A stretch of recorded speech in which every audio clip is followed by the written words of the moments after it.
Hi, good morning.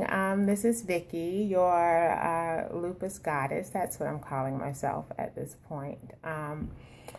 It is Tuesday, May 12th, and this is my typical morning. I wanted to kind of start vlogging about what it's like to live with lupus. May is Lupus Awareness Month, and I thought, shoot, I need to let people know what it's like to have this disease. I think there's a lot of misconceptions about it, a lot of um, misunderstandings about what lupus looks like, what lupus behaves like, what people with lupus look and behave like. So I thought, let me share some insight. I'll do a couple of vlogs, and maybe we can get some things started. So this is me. I'm Vicky Finkley Brown, and I've been diagnosed with lupus a little over 2.5 years, and it has completely changed my life and the life of my family members. It is so different. My life before lupus and my life with lupus is, I don't even recognize this life that I have now, and I can't quite remember what my life was like before lupus. So it's kind of like having a kid. You hear people say, oh, I don't know what I did before I became a mom, or and they're like, I can't even remember what it was like before I had my baby. That's what lupus is. In fact, my family and I have 3 daughters and a husband. I had the husband first, and then we had the 3 daughters. But it's whatever. That's how it happened for me.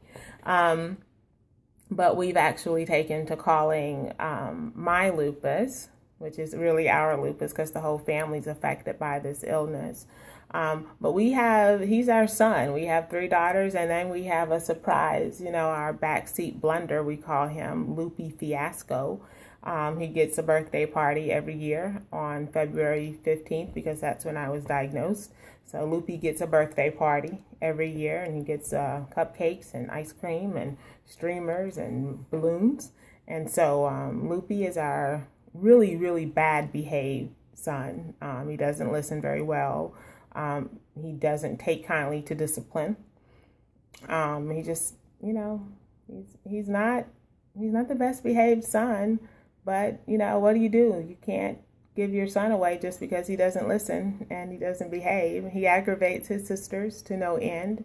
He takes up a lot of time that usually would be theirs, but he usurps that time now.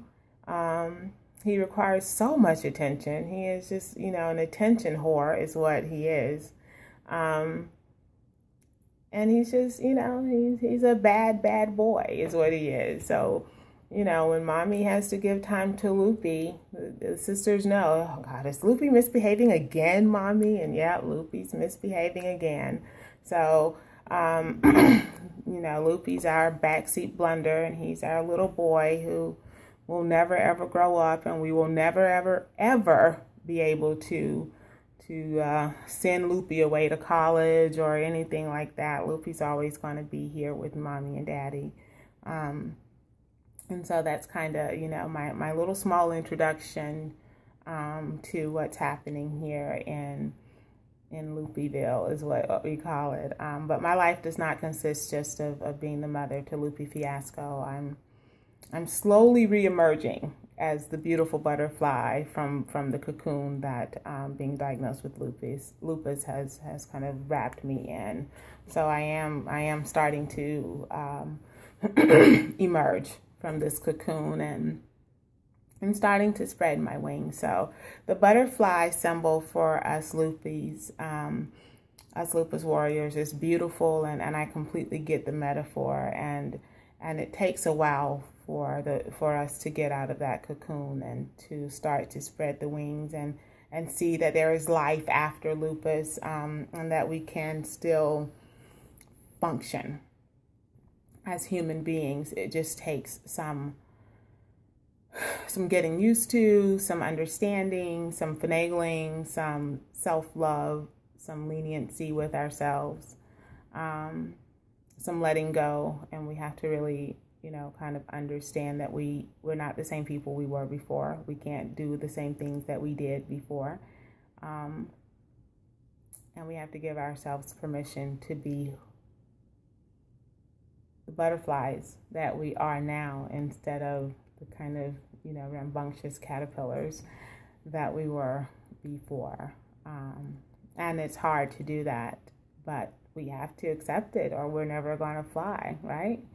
So that's where I am now. I'm kind of learning to accept that I'm no longer the cute, fuzzy little caterpillar that I was, hanging out, doing my thing, that I'm becoming the butterfly. And so it's okay. It's hard, but it's okay.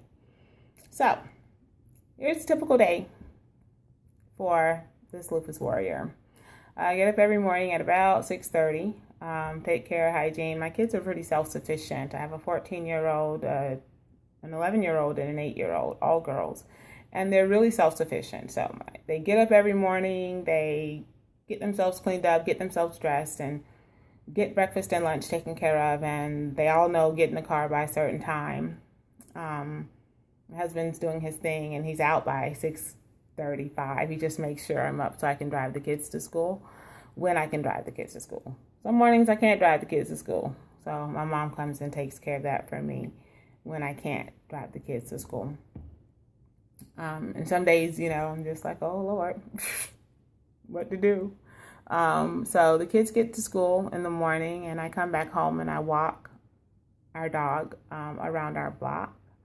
And then I come home and wash up, check my emails, see what I need to do. Sometimes I make a to-do list before I take my medication. Sometimes I make a to-do list after my medication. Normally it's after my medication because I need to get that done early, because it's like, I need to make sure I get that done so that I can function for the rest of the day. So what I wanted to share with you guys today is my medication. A lot of people don't understand how much medication most lupus patients have to take, and it is daunting. I hate medication. I hate taking medication. I wouldn't even take anything for a headache or cramps or anything, not even Tylenol. I mean, I would take my Benadryl because I was a raging insomniac before lupus, and so now my insomnia doesn't even respond to anything, so it's whatever. But now that I am turning into a butterfly, apparently butterflies are drug addicts, because I've become an addict, apparently, because I have so much medicine to take. So I am a purple butterfly who is also a drug addict and will probably be an addict for the rest of my life. So here, I'm going to show you my medicine that I have to take every morning. I take this little white narcotic for pain. I take one in the morning and one in the afternoon. Depending on my pain level, I'll probably end up taking, like today's bad, I feel a mess. So I'll probably end up taking between 2 and 4 extra strength Tylenol throughout the day. And then another one of these before I go to bed at night, my little narcotic. I take 2 of these. This is an NSAID, a non-steroid anti-inflammatory drug. And this is for inflammation, because along with lupus comes osteoarthritis, or I could have RA, but right now I'm just dealing with osteoarthritis. So this is to help with inflammation in my joints. This little pill is supposed to be helping me with my neuropathy, and it does sometimes, but not often. So I take that. I take one of these in the morning, this NSAID. I take one in the morning and one at night. I take one of these in the morning and one at night.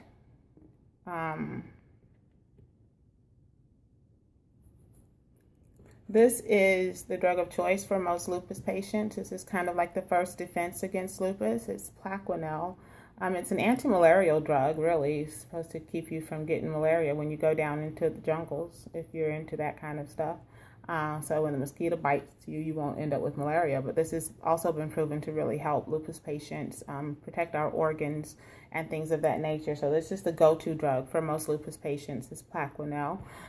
So this is what they put you on immediately once they find out you have lupus. Here, Plaquenil, get it. So I've been on this for almost 2 and a half years almost. So I take 2 of these. I used to take one in the morning, one at night, but now I just take both of them in the morning, and I don't have to worry about taking them at night. So these are my 2 Plaquenil, and this is kind of like the, you know, the god among lupus patients. We take these, and, you know, it's to protect our organs. Right now I'm at 1, 2, 3, 4, 5 pills in the morning. This is my little purple thyroidazine medication. I had my thyroid taken out. I don't know if you can see that. It's a tiny little scar. My surgeon was awesome. And I usually keloid, but I didn't. Can you see that? It's a little scar. Not really. Yeah, he did a really good job. He was like, African American women usually keloid a lot, so I'm going to make sure I just get that right in the fold.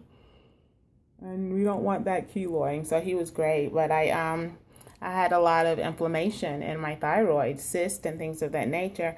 And just looking back on everything, my rheumatologist was like, yeah, that was probably, you know, a little bit of lupus coming out there, bam, saying, hey, this isn't just, you know, people don't just get inflammation in their thyroids. This was probably, you know, this is a autoimmune issue with thyroid issues. So that should have set somebody off. So ladies and men, if you're having thyroid issues, you know, you may want to get checked out for other autoimmune situations. But I no longer have a thyroid that controls my metabolism and pretty much all the functions of my body, immunology. So I have to take a little pill to make sure that, you know, I have some thyroid function. This is Azor, and this is for my my high blood pressure. I've never had any issues with with blood pressure or heart trouble or anything like that until lupus. The onset of lupus, because I can't ever remember how to pronounce the word, but basically the sac around my heart, sometimes it gets inflamed. There's inflammation around that. My heart is fine, but the sac becomes a little bit swollen and it hurts. Tarcadia, something with my heart. And so I take that now to control my blood pressure. And this is prednisone, the dreaded little white pill, prednisone. It's a steroid. Everybody hates it because usually when you take it, it blows you up and you're just like, But for me, I haven't had that problem with it at all. And I only take 5 milligrams, and then I'll go down to 2.5 pretty soon. Hopefully I'll be done with it. I just had a weird spell with some other stuff. So hopefully I'll be done with this in the next month and a half or so. But this is prednisone, and hopefully I, again, won't be on that for much longer. Now I have 3 of these. And I put 2 in my hand, and I'll just show you these. 3 of these little pills, and these are Cymbalta, and I'm taking these for neuropathy and other fibromyalgic pain. But I take 90 milligrams a day of these for a total of 13 pills. I also take Topamax, which I have to go to the pharmacist and pick up my prescription because I just had it filled. So I take Topamax twice a day, and that's for seizures. So I'm getting ready to run out of time, but I'm going to take this. I need to show you guys this. This is Biotene mouth spray for dry mouth. I also have Shoshin's, which is really horrible, but it comes along with lupus. He always brings his drunk friends home, but I use this because I have really, really dry mouth.